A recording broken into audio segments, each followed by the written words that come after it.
പ്രഭാതഭേരി.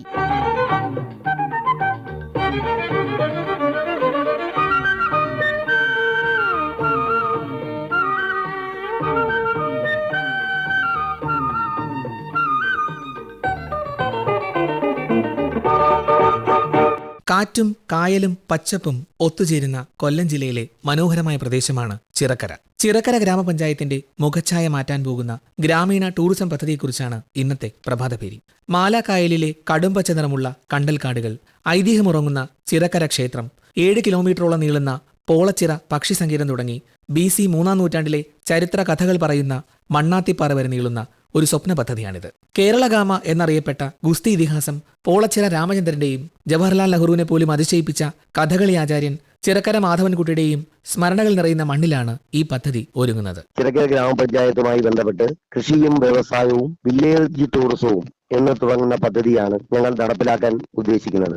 ചിറക്കര ഗ്രാമപഞ്ചായത്ത് പ്രസിഡന്റ് ഉല്ലാസ് കൃഷ്ണൻ 2026-27 വർഷത്തെ പദ്ധതി നിർവഹണവുമായി ബന്ധപ്പെട്ട് ജനങ്ങളിൽ നിന്നും വർക്കിംഗ് ഗ്രൂപ്പുകളിലൂടെയും ഗ്രാമസഭകളിലൂടെയും നിർദ്ദേശങ്ങളടക്കം സ്വീകരിച്ചു പോരുകയാണ്. ചിറക്കര ഗ്രാമപഞ്ചായത്തിന്റെ ടൂറിസം വില്ലേജിന്റെ പ്രധാന ഭാഗം ചിറക്കര ഗ്രാമപഞ്ചായത്തിന്റെ കിഴക്ക് ഭാഗത്ത് സ്ഥിതി ചെയ്യുന്ന BC 3-ാം നൂറ്റാണ്ടിൽ നിർമ്മിച്ച ചേര, ചോള, പാണ്ഡ്യ, ദേശിംഗ രാജാക്കന്മാരുമായി ബന്ധമുള്ള ചിറക്കര ഭഗവതി ക്ഷേത്രമാണ്. ആ ചിറക്കര ഭഗവതി ക്ഷേത്രത്തിന്റെ പൗരാണികത AD 13-ാം നൂറ്റാണ്ടിൽ രചിക്കപ്പെട്ട മണിപ്രവാള കൃതികളിലെ ഉണ്ണുനീലി സന്ദേശത്തിലധികം പ്രതിപാദിച്ചിട്ടുള്ള ക്ഷേത്രമാണ്. പഴയ കളരി രൂപമായ ആ ക്ഷേത്രം ആത്മീയ ടൂറിസത്തിന്റെ ഭാഗമാക്കി ടൂറിസ്റ്റുകളെ ആകർഷിക്കുക എന്നതാണ് ഏറ്റവും പ്രധാനപ്പെട്ട ഉദ്ദേശം. അതുപോലെ തന്നെ ജവഹർലാൽ നെഹ്റുവിനെ വിസ്മയിപ്പിച്ചിട്ടുള്ള കഥകളി നടൻ ചിറക്കര മാധവൻകുട്ടിയുടെ കഥകളി പഠന കേന്ദ്രവും സാംസ്കാരിക കേന്ദ്രവും നിർമ്മിക്കുക. ചിറക്കര ക്ഷേത്രത്തിന് സമീപത്തായിട്ട് കളരി അഭ്യസിപ്പിക്കുന്ന കേന്ദ്രം നിർമ്മിക്കുക. മറ്റൊന്ന് ദേശാടന പക്ഷി സങ്കേതമായ പോളച്ചിറയേല. ആ പോളച്ചിറയുടെ ചുറ്റും 7.5 കിലോമീറ്റർ ചുറ്റളവിലുള്ള ബണ്ട് റോഡിൽ സൈക്ലിങ്ങിനും കാൽനടയ്ക്കും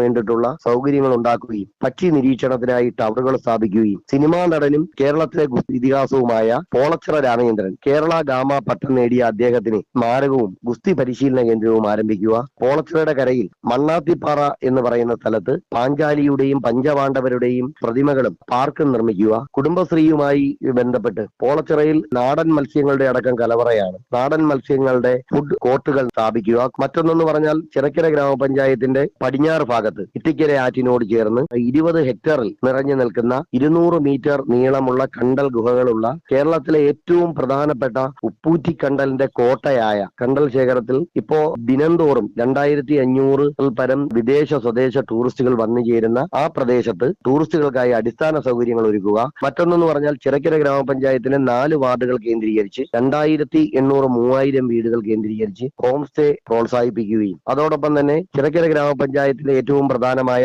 ആയിരവല്ലി വെള്ളച്ചാട്ടം പാർക്ക് നിർമ്മിക്കുക. 50 ലക്ഷം രൂപയിൽ താഴെയാണ് ഗ്രാമപഞ്ചായത്തിന്റെ തനത് വരുമാനം ലഭ്യമാകുന്നത്. ഇതുമായി ബന്ധപ്പെട്ട് കേന്ദ്ര സംസ്ഥാന സർക്കാരുകളെയും ധനകാര്യ സ്ഥാപനങ്ങളുടെയും CSR ഫണ്ട് കൂടി ഉൾപ്പെടുത്തിയാൽ മാത്രമേ നമുക്കിടെ ഈ ഗ്രാമപഞ്ചായത്തിന്റെ സ്വപ്ന പദ്ധതി നടപ്പിലാക്കാൻ കഴിയൂ. ടൂറിസം കേന്ദ്രങ്ങളിലെ ഫുഡ് കോർട്ടുകൾ ഉൾപ്പെടെയുള്ള സംവിധാനങ്ങൾ വഴി കുടുംബശ്രീ അംഗങ്ങൾക്ക് നിരവധി തൊഴിലവസരങ്ങൾ രൂപപ്പെടും. ഞങ്ങളെ കുടുംബശ്രീ അംഗങ്ങളെ വെച്ച് മാലാക്കായൽ അതുപോലെ തന്നെ പോളച്ചിറ എന്നീ സ്ഥലങ്ങളിൽ ഫുഡ് കോർട്ടുകൾ എന്ന് വെച്ചാൽ അവിടെ ശരിക്കും ടൂറിസ്റ്റുകൾ വരുന്നുണ്ട്. ചിറക്കര കുടുംബശ്രീ ചെയർപേഴ്സൺ റീജ ബാലചന്ദ്രൻ ഫുഡ് കോർട്ടുകൾ വയ്ക്കുന്നതിന്റെ ഭാഗമായിട്ട് കുടുംബശ്രീ അംഗങ്ങൾക്ക് വരുമാനം നേടിക്കൊടുക്കാൻ കഴിയും. ഫുഡ് കോർട്ടുകൾ എന്ന് പറയുന്നത് നമ്മുടെ ചിറക്കര ബ്രാൻഡിൽ നിർമ്മിക്കുന്ന കൃഷി ചെയ്യുന്ന അരി, കിഴങ്ങ് വർഗ്ഗങ്ങൾ, അതുപോലെ തന്നെ പയർ വർഗ്ഗങ്ങൾ ഇവ ഉപയോഗിച്ചുള്ള ഭക്ഷണം, നാടൻ ഭക്ഷണങ്ങൾ നമ്മൾ കൊടുക്കും. ഇഷ്ടംപോലെ നാടൻ മത്സ്യങ്ങൾ ചിറക്കര പോളച്ചിറയിലൊക്കെ ഉണ്ട്. നമുക്കത് ഉപയോഗിച്ച് നാടൻ ഫുഡ് കോർട്ടുകൾ നിർമ്മിക്കാൻ കഴിയുന്നുണ്ട്. പിന്നെ കയാക്കിംഗ് സെന്ററുകൾ, സ്ത്രീകൾ കയാക്കിംഗ് സംരംഭമായിട്ട് കയാക്കിംഗ് സെന്ററുകൾ രൂപീകരിക്കുകയും ബോട്ടിംഗ് എന്ന് വെച്ചാൽ ബോട്ട് സർവീസ് ഉപയോഗിച്ച് കണ്ടൽക്കാടുണ്ടല്ലോ, നല്ലൊരു ഭംഗിയുള്ള പോളച്ചിറ കണ്ടൽക്കാടുണ്ട്. അപ്പൊ അവിടെയൊക്കെ സംരംഭം തുടങ്ങാനുള്ള തീരുമാനങ്ങളുണ്ട്.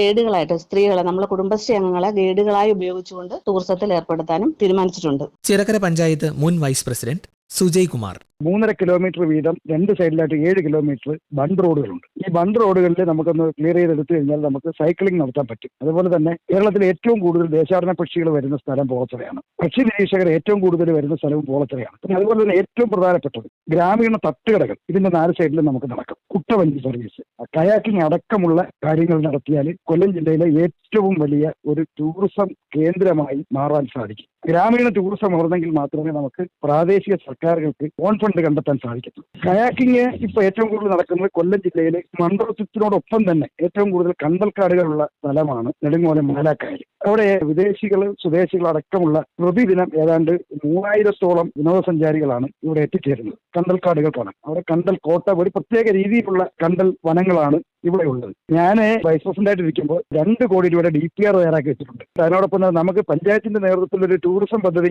നടപ്പിലാക്കുന്നതിന് വേണ്ടിയിട്ട് ശ്രമം നടത്തിയപ്പോഴത്തേക്ക് നമുക്ക് സ്വന്തമായി ഭൂമിയില്ല. അത് ആർജിക്കുന്നതിന് വേണ്ടിയിട്ട് ഞങ്ങൾ പുറമ്പോക്ക് ഭൂമി, ആളുകളുടെ കൈവശത്തിരിക്കുന്ന പുറമ്പോക്ക് ഭൂമി നമ്മൾ അളന്നു തിട്ടപ്പെടുത്തി ഏകദേശം ഒരു 10 സെന്റോളം നമ്മൾ താലൂക്ക് വഴി അപേക്ഷ സമർപ്പിച്ച് ഇപ്പോൾ റവന്യൂ മന്ത്രിയുടെ പരിഗണനയിൽ ഇരിക്കുകയാണ്. അതോടെ വന്നു കഴിഞ്ഞാൽ ഈ വലിയൊരു ടൂറിസം പ്രോജക്ട് നമുക്ക് നടപ്പിലാക്കാൻ സാധിക്കും. ചിറക്കര കൃഷി ഓഫീസർ ശില്പ എസ്. ചിറക്കര പ്രധാനമായിട്ട് ഒരു കാർഷിക മേഖലയാണ്. ചിറക്കര ഗ്രാമപഞ്ചായത്തിലെ പ്രധാനപ്പെട്ട ഒരു പാടശേഖരമാണ് പോളച്ചിറ ഏല. അതിൽ തന്നെ സമുദ്രനിരപ്പിനോട് താഴ്ന്നു കിടക്കുന്ന പ്രദേശമായതിനാൽ വർഷത്തിൽ മുഴുവൻ സമയം ഏലയിൽ വെള്ളം നിറഞ്ഞു കിടക്കുകയായിരിക്കും. പോളച്ചിറയിൽ ഒരു നെല്ലും ഒരു മീനും പദ്ധതിക്ക് ചിറക്കര ഗ്രാമപഞ്ചായത്ത് ഒരുങ്ങിക്കഴിഞ്ഞു. നാടൻ മത്സ്യങ്ങളുടെ ഒരു കലവറയാണ് പോളച്ചിറ ഏല. പുഞ്ച സീസണിലാണ് പ്രധാനമായും നെൽകൃഷി ചെയ്തു വരുന്നത്. ബാക്കി മുഴുവൻ സമയവും മത്സ്യകൃഷി ചെയ്യുവാനാണ് തീരുമാനിച്ചിരിക്കുന്നത്. ഡിസംബർ ആദ്യ വാരത്തിൽ വിത്ത് വിതച്ചു കഴിഞ്ഞാൽ മാർച്ച് ഏപ്രിൽ മാസത്തോടെ നെല്ല് കൊയ്തെടുക്കാൻ പാകമാകും. മത്സ്യകൃഷി ചെയ്യുന്നതുകൊണ്ട് തന്നെ നമുക്ക് ഏലായിൽ വരുന്ന ആ മത്സ്യത്തിന്റെ വേസ്റ്റ് കൂടുതലായും നെൽകൃഷിക്ക് ഒരു വളമായിട്ട് തന്നെ ഉപയോഗിക്കാൻ സാധിക്കും. പ്രധാനമായും നാടൻ മത്സ്യങ്ങളാണ് ചിറക്കരയിൽ തനതായി തന്നെ ഉണ്ട്. അല്ലാതെ വരാൽ, റോഹു, കട്ട്ല അങ്ങനത്തെ തിലോപ്പി ഇനങ്ങളാണ് ഇനി കൃഷി ചെയ്യാനായിട്ട് ഉദ്ദേശിക്കുന്നത്. അത് മത്സ്യ ഫിഷറീസ് ഡിപ്പാർട്ട്മെന്റ് ആണ് അതിനുള്ള സഹായങ്ങളൊക്കെ ചെയ്യുന്നത്. കൃഷിയുടെ കാര്യം നമ്മൾ കൃഷി വകുപ്പുമായിട്ട് ബന്ധപ്പെട്ടും ചിറക്കര പഞ്ചായത്തും അതുപോലെ ചിറക്കര നമ്മുടെ ഗ്രാമപഞ്ചായത്തിന്റെ ജനകീയാസൂത്രണ പദ്ധതിയിൽ ഉൾപ്പെടുത്തി നെൽകൃഷിക്ക് വേണ്ടിയിട്ടുള്ള എല്ലാ സഹായങ്ങളും ചിറക്കര പഞ്ചായത്തിൽ നിന്നും ചെയ്യുന്നുണ്ട്. പിന്നെ അതുപോലെ നമ്മൾ ചിറക്കര ബ്രാൻഡ് ഉൽപ്പന്നങ്ങളായിട്ടുള്ള ചിറക്കര അരി, കിഴങ്ങ് വർഗ്ഗങ്ങൾ ഇങ്ങനെയുള്ള ഉൽപ്പന്നങ്ങൾ വിപണിയിൽ എത്തിക്കാനുള്ള പദ്ധതികളും ആസൂത്രണം ചെയ്തു കഴിഞ്ഞു. ചിറക്കര ഗ്രാമപഞ്ചായത്തും കൃഷിഭവനും ഒത്തുചേർന്ന് കാർഷിക മേഖലയുടെ സമഗ്ര വികസനത്തിനായി നിരവധി പദ്ധതികൾ ഇപ്പോൾ തന്നെ ആസൂത്രണം ചെയ്തിട്ടുണ്ട്. കൂടുതൽ ഹോം സ്റ്റേ ലൈസൻസുകൾ അനുവദിക്കുക വഴി തദ്ദേശ സ്വയംഭരണ സ്ഥാപനങ്ങൾക്കും പ്രദേശവാസികൾക്കും കൂടുതൽ സാമ്പത്തിക നേട്ടമുണ്ടാകും. ഫാം ടൂറിസം കൺസെപ്റ്റ് ആണ്. ടൂറിസം സംരംഭകനായ അശ്വിൻ പരവൂർ. കായലും അതായത് മാലാക്കായലും ഇത്തിക്കര ആറും എല്ലാം കൂടെ ചേർന്ന് കിടക്കുന്ന അതിമനോഹരമായ ഒരു സ്ഥലമാണ്. അപ്പൊ ഇവിടെ സഞ്ചാരികൾ വരുന്നത് നമ്മുടെ കണ്ടൽ ടൂറിസത്തിന് വേണ്ടിയാണ്. ഒരു വാട്ടർ പൊല്യൂഷനോ അല്ലെങ്കിൽ പ്ലാസ്റ്റിക് പൊല്യൂഷനോ യാതൊരു തരത്തിലുള്ള പൊല്യൂഷനും നിലവിൽ ഇവിടെ ഇല്ല. അപ്പൊ തുടർന്നും അതൊന്നും ഉണ്ടാവാത്ത രീതിയിൽ പഞ്ചായത്ത് വേണ്ടുന്ന നടപടികൾ എടുക്കണം. അതുപോലെ തന്നെ ഇതുമായി ബന്ധപ്പെട്ട് 100 കണക്കിന് തൊഴിലാളികളാണ് ഇന്ന് ഈ മേഖലയുമായി ബന്ധപ്പെട്ട് വിപുലമായ ഹോം സ്റ്റേകൾ പുതിയതായിട്ട് തുടങ്ങുന്ന സ്ഥാപനങ്ങൾക്ക് വേണ്ടുന്ന ലൈസൻസും മറ്റു കാര്യങ്ങളും എല്ലാം സുതാര്യമായി കുറച്ച് സ്പീഡിൽ കൊടുക്കാനുള്ള സൗകര്യങ്ങൾ. ഒരുപാട് വള്ളത്തൊഴിലാളികളുണ്ട്. പിന്നെ അതുപോലെ തന്നെ ഒരുപാട് സ്ഥാപനങ്ങൾ വന്നിട്ടുണ്ട്. ഇതെല്ലാം ഈ തൊഴിലാളികൾക്കും അതുപോലെ തന്നെ ഇതുമായി ബന്ധപ്പെട്ട് നിൽക്കുന്ന എല്ലാവർക്കും ഗുണങ്ങൾ ലഭിക്കുന്ന രീതിയിൽ പഞ്ചായത്ത് ചെയ്യേണ്ടത് ഇവിടുത്തെ സുരക്ഷാ മാനദണ്ഡങ്ങൾ വർദ്ധിപ്പിക്കുക, എല്ലാവർക്കും കർശനമായ നിർദ്ദേശങ്ങൾ കൊടുക്കുക, യാതൊരു തരത്തിലുള്ള അപകടങ്ങളും സംഭവിക്കാതിരിക്കാനുള്ള നിർദ്ദേശങ്ങൾ കൊടുക്കുക, അതുപോലെ ലൈസൻസുകളും മറ്റു കാര്യങ്ങളും എല്ലാം വേഗത്തിൽ കൊടുക്കുക. ചിറക്കര മാധവൻകുട്ടി സ്മാരകം, കലാപഠന കേന്ദ്രം എന്നിവ ഈ പദ്ധതിയുടെ ഭാഗമാണ്. പ്രശസ്തനായ കഥകളി നടൻ ചിറക്കര മാധവൻകുട്ടിയുടെ അനിയന്റെ മകളാണ്. നൃത്താധ്യാപിക ഗീത. അദ്ദേഹം സ്ത്രീ വേഷമാണ് ചെയ്യുന്നത്. ഒരുപാട് പുരസ്കാരങ്ങൾ വാരിക്കൂട്ടിയ വ്യക്തിയാണ് ശ്രീ ചിറക്കര മാധവൻകുട്ടി. അതിൽ ശ്രദ്ധേയമായത് ഒരു കഥകളി വേദിയിൽ വിശിഷ്ട വ്യക്തിയായി നമ്മുടെ മുൻ പ്രധാനമന്ത്രി ജവഹർലാൽ നെഹ്റു വരികയുണ്ടായി.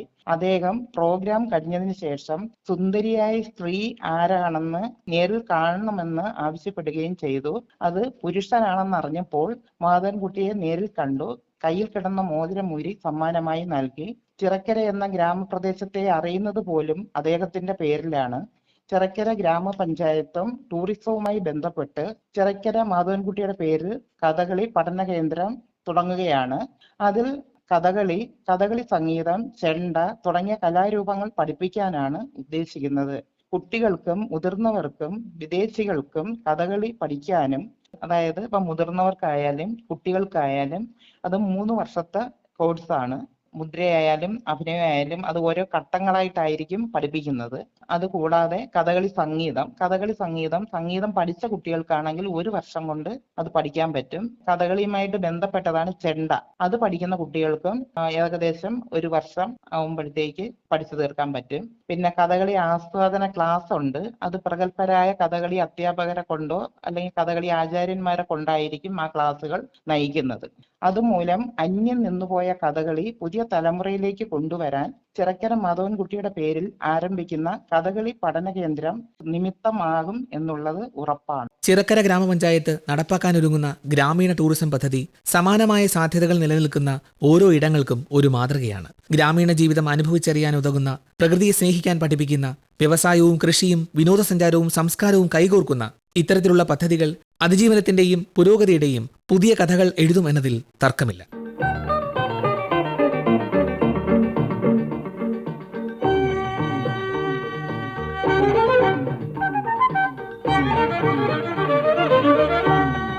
പ്രഭാതഭേരി